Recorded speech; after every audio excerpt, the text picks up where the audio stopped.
உண்மைக்கு புறம்பாக பேசுவதும் இட்டுக்கட்டி பேசுவதும் தமிழ்நாட்டு மக்களுக்கு எதிராக முனைப்போடு செயல்படுவதும் பாஜக தலைவருடைய வேலை.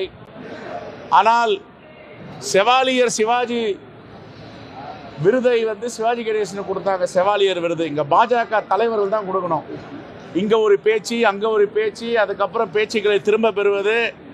பாஜக என்பது தமிழ்நாட்டுக்கான கட்சியா, தமிழ்நாட்டு மக்களை பிரதிபலிக்கின்ற கட்சியா என்பதை அவர்கள் சொல்லணும். தமிழ்நாட்டு மக்கள் எல்லாம் ஒரு பக்கம் இருக்காங்க. ஆனால் நாக்பூரில் என்ன அஜெண்டா ஆர்எஸ்எஸ் போட்டு கொடுக்குதோ அதை ஒன்றிய பாஜக தமிழ்நாட்டு பாஜக மூலமாக செயல்படுத்துது. இதுக்கு எதுக்கு ஒரு கட்சி? தமிழ்நாட்டு மக்கள் நலனுக்கு எதிராக இருக்கிறது ஒரு கட்சி தேவையா?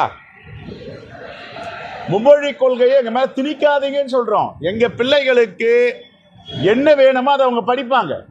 அவங்களுக்கு தெரியும் எதை விருப்ப பாடமா எடுக்கணும், எந்த பாடத்தை நாங்க படிக்கணும்னு எங்க பிள்ளைகளுக்கு தெரியும். தமிழ்நாட்டு பிள்ளைகளுக்கு இவங்க சொல்லி கொடுத்தா எங்க பிள்ளைகள் படிக்கணும், திணிக்காதீங்கன்றோம். இந்த இருமொழி கொள்கையை படிச்சு தான் இன்னைக்கு பல மேதைகள், சுந்தர் பிச்சை இந்த மண்ணை சார்ந்தவர் தானே, இன்னைக்கு மிகப்பெரிய அளவில் இருக்காரு, உலக அளவில் போற்றப்படக்கூடிய. மும்மொழி கொள்கையை படிச்சார் அவரு, இருமொழி கொள்கை தான் படிச்சிருக்காரு. நாங்க சொல்றதெல்லாம் எங்க மேல திணிக்காதீங்க. மீண்டும் மீண்டும் எங்க பிள்ளைகள் எதை விரும்புகிறார்களோ அதை படிப்பார்கள்.